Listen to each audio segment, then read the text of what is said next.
Welcome to City Cinematheque, where the art and pleasure of the movies are the subject of serious discussion. I'm your host, Jerry Carlson, and I teach film studies at the City College of the City University of New York. Today, as part of our series, American Mavericks, we're presenting the 1964 film, Nothing But a Man, directed by Michael Roemer. This is one of the key films of the civil rights era. It's the story of a romance between a railway worker and a teacher, but it's also a portrait of racism and struggle by African Americans in the early and mid-60s. It's a magnificent film preserved in the Library of Congress. We'll be talking about its many aspects after today's screening. Joining us will be KRIN GABBARD, a noted expert on jazz, on African American cinema, and on independent film. Now, take this look into the America of the early 1960s in Nothing But a Man. Welcome back to City Cinematheque. I hope you've enjoyed this opportunity to see a truly powerful film and a truly complex rendering of what the experience of being an African American in the early 1960s was in the United States. This is a rich film in any number of ways, its performances, its script, its location, its portrayal of history. We've got a lot to talk about in the next 30 minutes, and it's an absolute pleasure to welcome back to City Cinematheque our good friend, KRIN GABBARD. KRIN was a professor of comparative literature and film studies for many years, as they say, at Stony Brook University. He's also taught jazz studies as well as a number of other things at Columbia University, author of a number of books on jazz and cinema. So he's joining us here to share that with us. Most recently, he has a piece of writing that will appear in a collection called Recollecting Collecting about the interaction between being someone who collects jazz records and how that influences their scholarship and the way they write about culture and music. So, welcome, sir. Thank you so much for that lovely introduction, Jerry. And before we jump into this, may I ask you, what was the first year when you began doing this program, and how many of them have you done? Oh, we've done over 500 episodes. Wow. The first iteration was in 1986 in a series called Cinema Then, Cinema Now.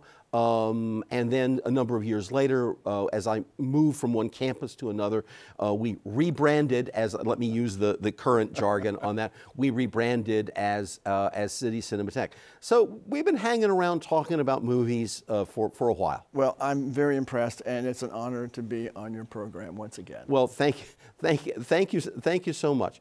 So let's talk about this film, and let's start with your experience of this film. You know, what were your first impressions when you first saw this film? Because you've seen and taught this film many times. I mean, what's most powerful about this film for you? And then we can go into the many channels and paths of it. Well, I guess I'm almost embarrassed to admit this, but one of the things you have to congratulate the filmmakers for is making a film which is so uncompromising. Absolutely. In his portrait of what the racial situation was like in the South in the 1960s. And the film goes out of its way to ennoble the black characters. Even though they're human, they all speak general American. Yes. It's the white rednecks who have those thick accents, you know. And of course, it's because most of them were trained as actors before they came, so they had good speech patterns. But you know, it ennobles these characters to speak without an accent. I mean, just imagine how different the film would be if they all had accents like Herschel Walker. Right. Which they don't. But because all of the white people are so incredibly unsympathetic, you know, it really sort of keeps you away from any kind of intense identification if you happen to be a white man like me. Right. And that was certainly my experience watching this. As I say, I'm a little embarrassed because there's that moment with the guy who owns the gas station. Right. Remember, the father-in-law says to Duff, he'll give you a job. So you have this white guy who is willing to hire a black person, you know, make him sort of part of the job. But then when the crackers say, you know, this boy is nothing but trouble, you should get rid of him, the white guy after just a brief moment of reflection, fires him. And I remember sitting there watching and going, well, yeah, I get, yeah, I was almost identifying like, oh yeah, well, that's what I would do in this situation. Right. That's what I caught myself. But that's one of the powerful things about this film. Well, you know, and I think you just started in the right place, because there are sympathetic portrayals of African Americans in the American cinema at this particular era, but some of the features of that are they're ultimately romanticized. Exactly. Yeah. You know, I mean, it's only a few years later in which you know. There is the Sidney Poitier film of Guess Who's Coming to Dinner. Well, I would even say earlier, In the Heat of the Night. Well, yeah, okay, thank you. Which again takes place in the rural South. You've got your redneck sheriff played by Rod Steiger, right. And you know, and Sidney is being called boy, and by the end of the film, he's outsmarted all the stupid white people and won the respect of Rod Steiger. Right. We don't see anything quite like that. Well, 3 years earlier in Nothing But a Man. No, and it's very important, because if we want to use the language that is now commonly used, it's not even academic language. This film has, yes, it has villainous racist characters who get called out for that, but it also describes an environment of structural racism. Absolutely. And, you know, and so we have the fact that Duff, you know, when he is fired from the one, we see how the system works. Mm-hmm. You know, in the set of refusals he will have. We see, you know, all of the patterns of behavior that are being prescribed for him. He's being given scripts of, this is how you survive on the terms that we set for you. Right. You know, and of course one of the great things about Ivan Dixon's performance is the way in which he pushes back. And so much of it is not being done in the verbal talking back kind of manner. It's being done because, again, this is a gifted, classically trained actor. You know, it's being done through body language. It's being done through facial expression. Simply, this is the film full of reaction shots in which we understand the thinking process of whether it be Josie or whether it be Duff. We're able to read them and read the complexity of their emotional state at any particular moment. Yeah, and that comes through again and again. And even the minor characters. I should mention Yaphet Kotto. Yeah. This is his first film. Roemer found him in the Negro Ensemble, you know, a very important theater troupe. Yaphet Kotto went on to be an Alien, you know, Live and Let Die, dozens of other important films. Homicide, Life on the Street. Really a busy actor. And then there's Gloria Foster, she is the girlfriend or the wife of Duff's father. Right. And when she comes in front of the camera, there is almost a force of nature, just a determination. And in many ways, the grace of this woman. And what's so amazing about Gloria Foster, she did not work a lot in movies or TV, but she does show up in The Matrix. Right, she is the first Matrix. She is the Oracle. Right. And if you're aware of who that is, you sort of get it because some of that presence, some of that power comes through. But it's a totally different character, you know, a much older woman than she was in Nothing But a Man. But, you know, that's just a performance that really sort of jumps out at you, as do, you know, so many of these. Right, right. Well, let's talk a little bit about the story, where it's, you know, where it's taking place. We should point out that while Roemer and Robert Young, who was his partner in this, and also the cinematographer, and cinematographer, they took a number of shots in the Deep South, but the film was actually largely made in New Jersey. A lot safer. Well, exactly for those reasons, because this was being made at a moment of high danger in the South. This is the same time that the four little girls die in the bombing. It's the same era in which Medgar Evers is shot in his own yard.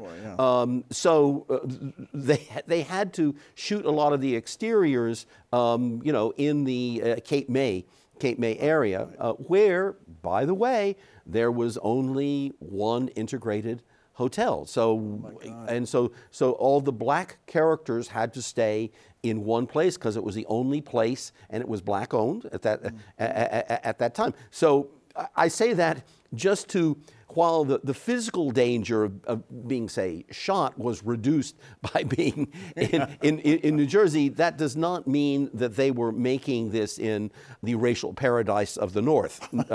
Hardly, yeah, right. Hardly itself. And again, this is a film that comes in a moment of independent American cinema. There's always been an American independent cinema. It's not something that just happened in the 80s, right, or the 90s, but in which, you know, as is the role, they're taking on subjects that no one else will do.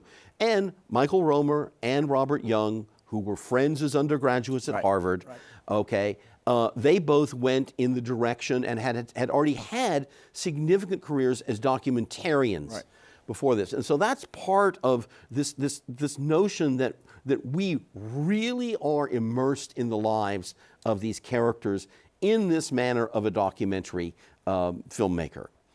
And that's very important. Yeah. Absolutely. And we should say a few more words about Michael Roemer. Please. Born in 1928 in Germany, Jewish. Right. In 1939, which is kind of disturbingly late, right, he is taken away to England as part of the Kindertransport right, program, where they took a lot of young Jewish people who were in danger and settled them in England, where it was somewhat safer. There was still the bombardment, right, but it wasn't like being in Nazi Germany.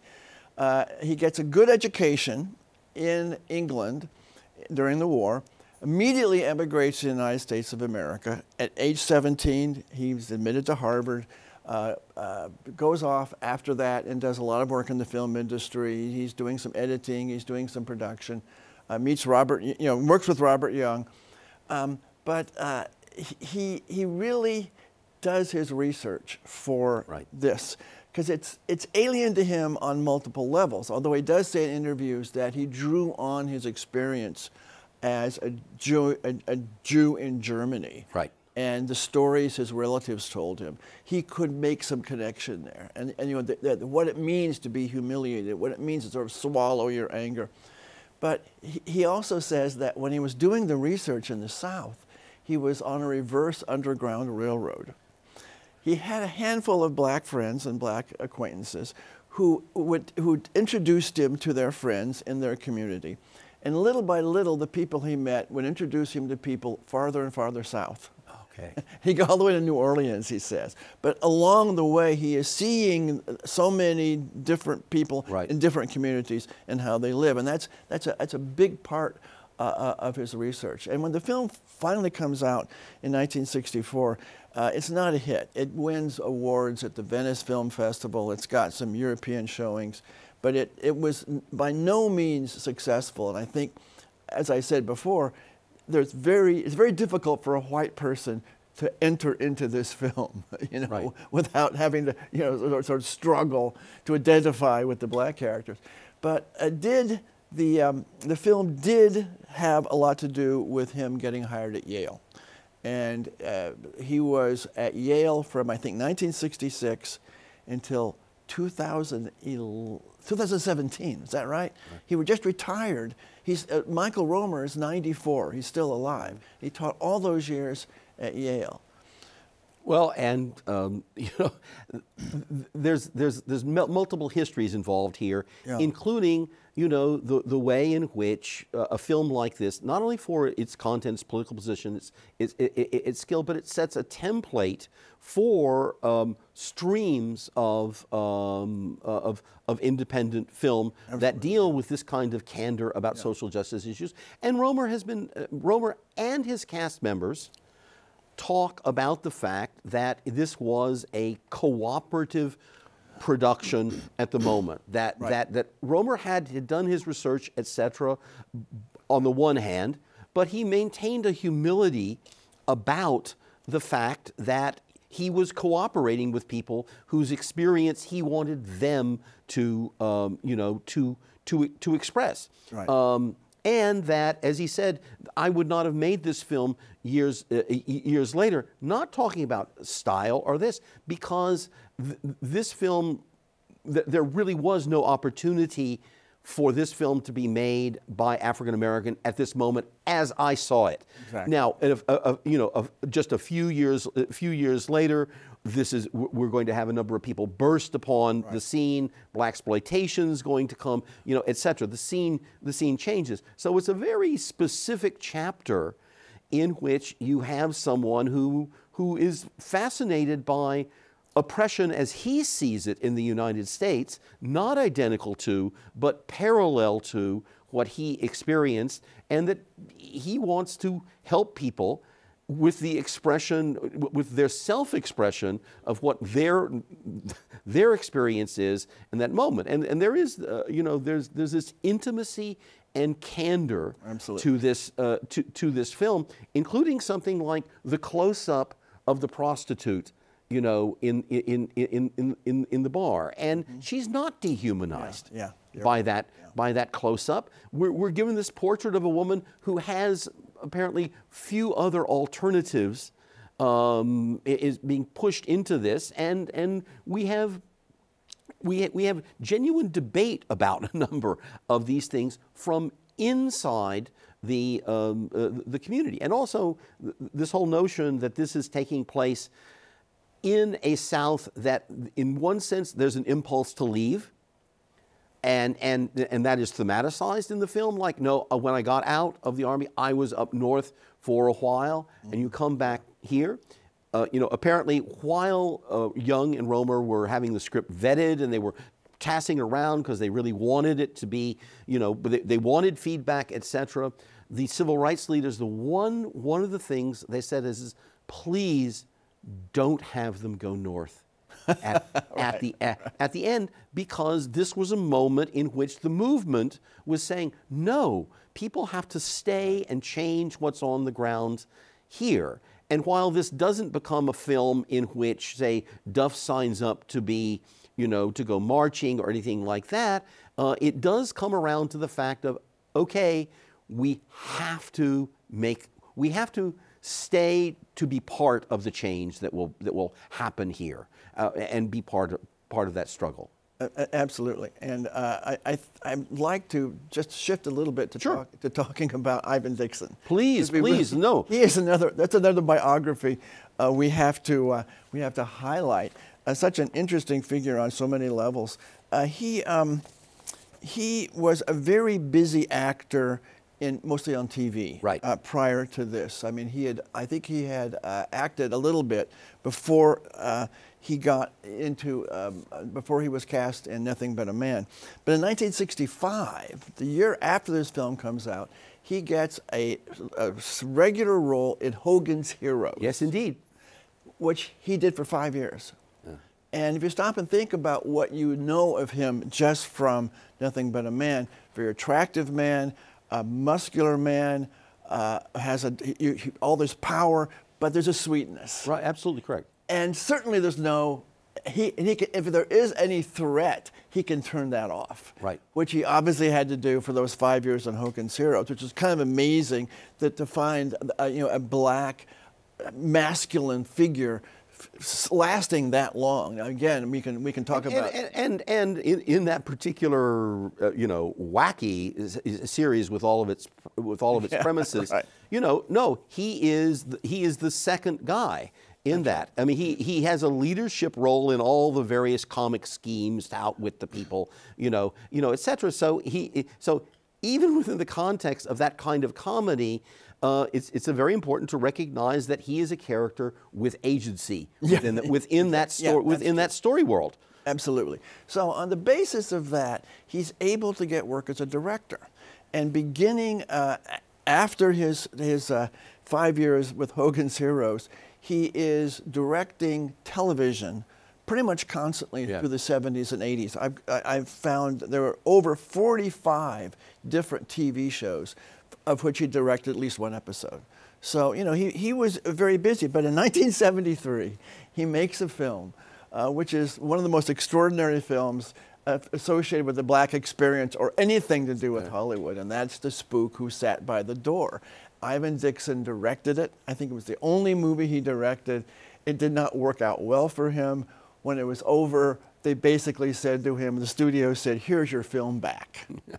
And I remember when I first saw it, it was a scratchy bootleg VHS copy. But the plot, briefly. Well, please, yes, but say, let people, since it's not well known. No. So when Ivan Dixon makes his own film, what does he what story does he choose to tell? Well, the story is about the first ever African-American person in the CIA. Okay. And there are several, there's at least 10 or 15 minutes at the beginning where these various black men who have succeeded on some level that's related are sort of jockeying for position, and you think this is what it's going to be about. But finally, a character played by Lawrence Cook, not an actor whose face you would know, but I think that was almost intentional because he is kind of unremarkable. Mm-hmm. So Lawrence Cook becomes, his character becomes the first ever black agent in the CIA.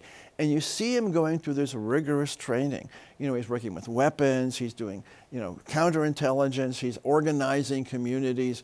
And when his training is through, he goes to work and they put him on the Xerox machine. So we see him, there's about a 2-minute montage where he's there making copies. And this goes on for 4 years. He quits, goes home to Chicago, tells everybody he's got a day job, he's going to be fine. But in the evenings, he's mobilizing black revolutionaries. Oh. And he is passing on the training he got in the CIA. So needless to say, this becomes problematic, not just for the people in the movie, but the studios who wanted nothing to do with it. Absolutely the case.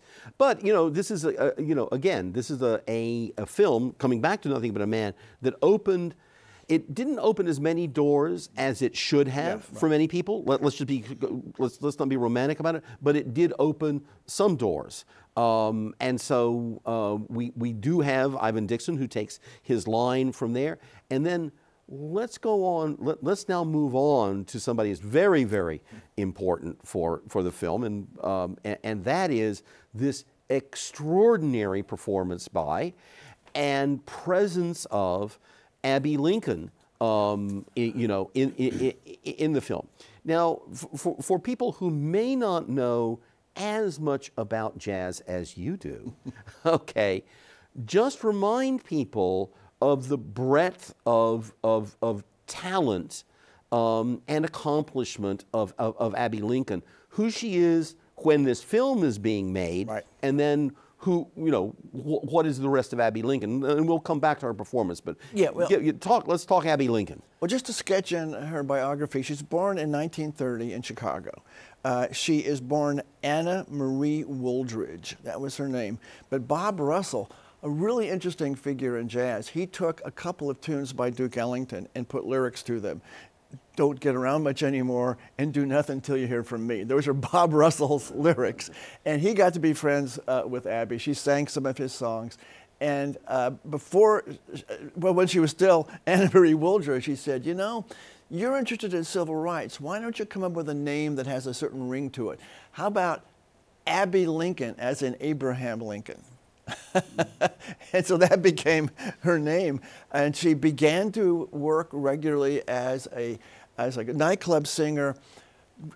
Absolutely gorgeous woman, absolutely sensual presentation. Absolutely. And in her early years, she was trading on a lot of that. And when she first starts making records in the 1950s, she is this sex pot. Okay.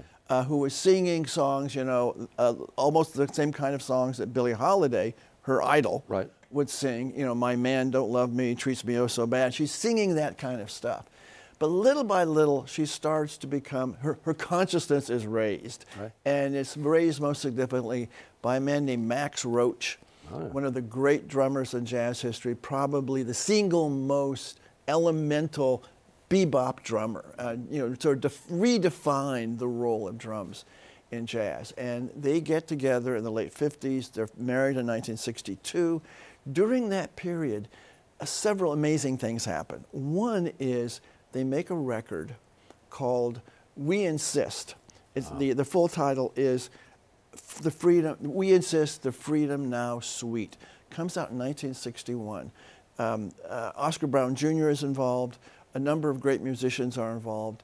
But the part that people will remember, and the part that you'll see a little bit of video of in a brief segment of Ken Burns Jazz, if you can think back to 2000 when that was on public television, where Abbey and Max have a duet. He's on the drums, she's singing, and then she starts screaming. And she is screaming the anger and the anguish and the suffering of a long history of enslaved people, a long history of oppressed people. And that scream sort of defined her for a while, especially because if you listen to it, it's stylized in a certain way, it's thoughtful, it's artistic. Our clock is ticking. Our clock is ticking. So let's just, we got a minute or so to talk about her performance here. Right. And what's remarkable about her character and her performance. Well, for one thing, in 1959, she lets her hair go natural. Again, one of the first women to do that. So she's wearing a wig in Nothing But a Man, which if you know that, it's obvious. They obviously don't have a very sophisticated staff for hairdressers. So she is, on one level, not herself. On another level, the fact that she is able to take what is dealt her. When Ivan Dixon pushes her to the floor, you know, it's a very disturbing moment. At no point do we forgive violence against women, but if there's ever a situation in which we can understand why that would happen, it's when we see Abbey putting up with that. And she herself was giving interviews saying, a black woman's got to support her man. He goes through so much worse stuff than she does.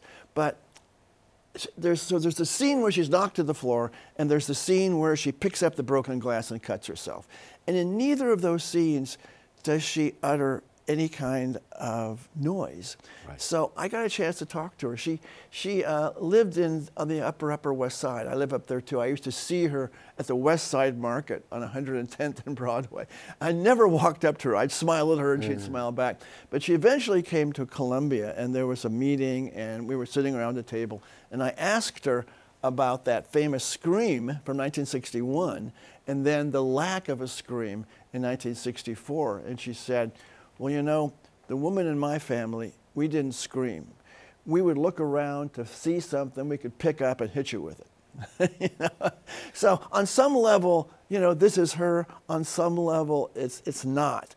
And the extent to which you really see a woman creating a character and really making it work is extraordinary. And it's a great place to end, to honor one of the most extraordinary performances of this era in American cinema. In the last 10 years of her life, she made 10 CDs for the Verve label. This is the first one.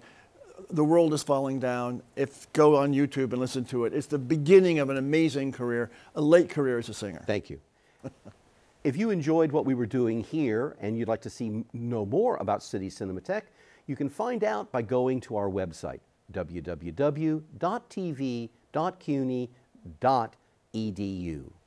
KRIN, I want to thank you for being here, bringing a whole range of knowledge and helping to celebrate with me this great American independent film. Thank you for giving me that opportunity, Jim. Okay, super. And thank you for joining us here today on City Cinematheque. And please come back in the future as we continue our stroll through the archives of film history. It's bye for now.